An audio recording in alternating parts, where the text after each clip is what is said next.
Assalamualaikum warahmatullahi wabarakatuh. Selamat siang, adik-adik mahasiswa semuanya. Bagaimana kabar hari ini? Semoga kita semua selalu dalam kondisi sehat dan selalu dalam lindungannya. Baik, pada kesempatan kali ini, saya akan menjelaskan mengenai pengelompokan dan karakteristik jalan kereta api. Pada kesempatan kali ini kita akan mempelajari tentang pengelompokan jalan kereta api, struktur jalan kereta api, gaya-gaya yang bekerja pada jalan kereta api, serta ruang bebas dan ruang bangun.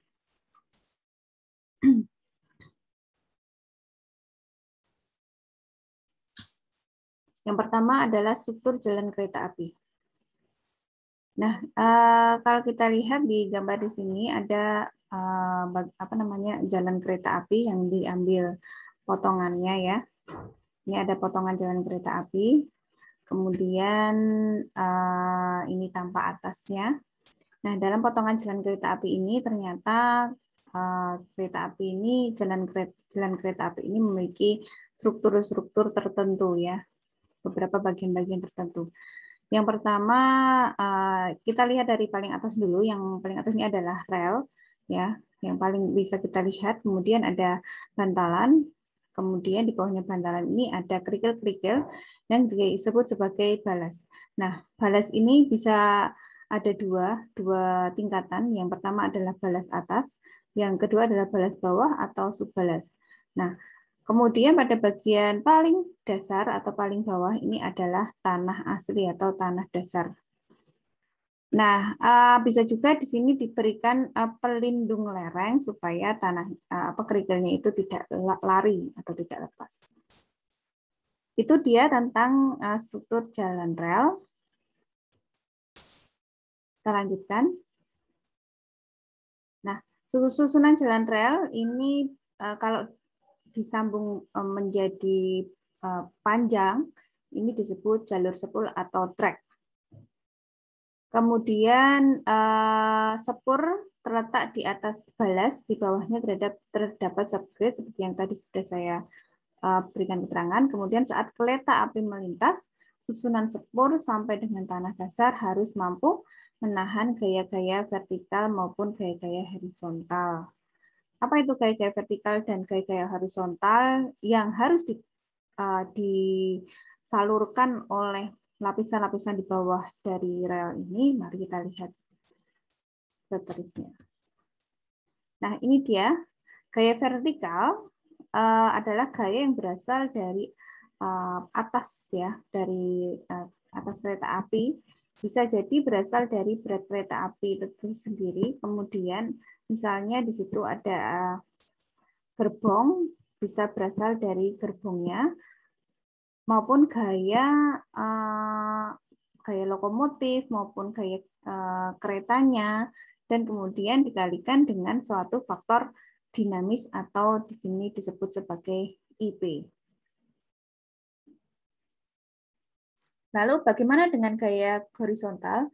Gaya horizontal ini adalah gaya yang arahnya horizontal, tegak lurus dengan sumbu sepur. Contohnya adalah ketika sepur berjalan, maka terjadi namanya slack motion kereta api, dan juga adanya gaya angin, dan juga ada pengaruh gaya sentrifugal ketika misalnya dia melewati suatu tikungan. Kemudian ada juga gaya yang arahnya sejajar sumbu sepur, yaitu contohnya gaya pengereman, gesekan, kembang susut rel, gaya berat saat tanjakan dan turunan. Bagaimana kita mengelompokkan jalan kereta api? Jalan kereta api dikelompokkan menurut lebar sepurnya, kecepatan izin maksimumnya, kelandaiannya, jumlah jalur, dan kelas jalannya. Lebar sepur ini merupakan kita hitung dari lebar terpendek dari sisi bagian dalam rel. Jika kita lihat pada gambarnya, ini adalah rel, kemudian ada sisi dalam, dan juga ada sisi bagian luar. Yang dimaksud dengan lebar sepur adalah lebar yang dihitung dari sisi terdalam dari rel tersebut. Ada yang dinamakan sebagai sepur sempit dengan lebar sepurnya kurang dari 1,435 meter, sepur standar dengan lebar 1,435 meter dan sepur lebar dengan lebar sepur lebih dari 1,435 meter. Yang lalu kita lanjutkan dengan pengelompokan menurut kecepatan izin maksimum. Jadi jalan rel ini dibedakan menjadi beberapa kelas, yaitu kelas 1, kelas 2, kelas 3, kelas 4, dan kelas 5. Kelas 1 ini memiliki kecepatan izin maksimum 120 km per jam. Kemudian kelas 2 memiliki kecepatan izin maksimum 110 km per jam. Menurun seterusnya sampai dengan kelas jalan rel 5 dengan kecepatan maksimum 80 km per jam. Kecepatan yang dihitung dalam kecepatan rancangan itu adalah 1,25 kali kecepatan maksimum, namun untuk tikungan dan juga lengkung peralihan yang digunakan adalah kecepatan maksimum. Kemudian untuk jenis kecepatan di sini kita mengenal berbagai macam istilah, antara lain descent speed atau kecepatan rancangan, maksimum speed atau kecepatan maksimum yang kita jabarkan di tabel sebelah ini. Ada lagi kecepatan operasional atau operational speed, yaitu kecepatan rata kereta api pada suatu jalur tertentu. Yang terakhir adalah commercial speed, ditujukan untuk pengguna kereta api yang diperoleh dari jarak dibagi waktu tempuh. Kemudian jalan kereta api juga bisa dikelompokkan menurut kelompok lintas jalan kereta api, yaitu lintas datar, lintas pegunungan, lintas rel gigi, dan emplacement.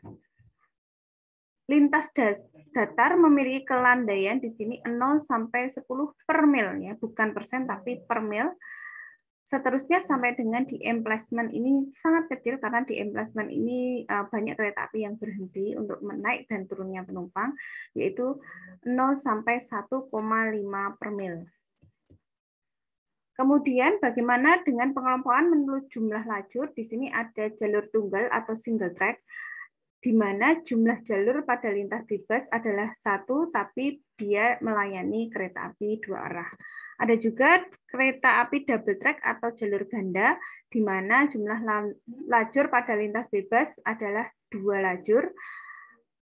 jalur, kemudian dia melayani kereta api 2 arah, 1 jalur 1 arah.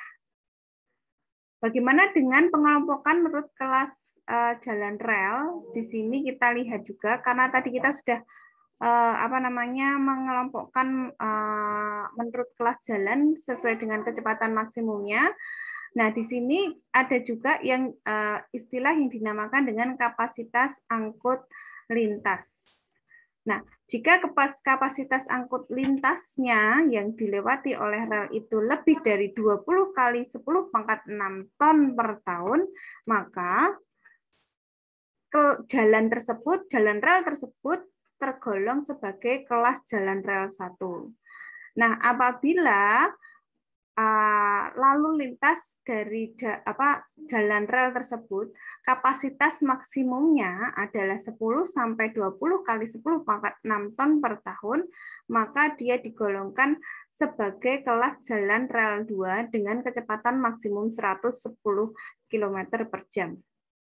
Apabila jalan rel tersebut mampu mengangkut lintas kereta api dengan kapasitas maksimum 5 sampai 10⁻⁶ ton per tahun, maka jalan kereta api itu masuk di kelas jalan 3 dengan kecepatan maksimum 100 km per jam dan seterusnya. Lalu kemudian dalam kereta api ini juga seperti halnya di jalan raya memiliki namanya ruang bebas atau ruang bangun. Untuk apa? Untuk memastikan bahwa jalan rel tersebut bebas dari rintangan dan halangan sehingga lalu lintas rangkaian kereta api itu tidak terhambat.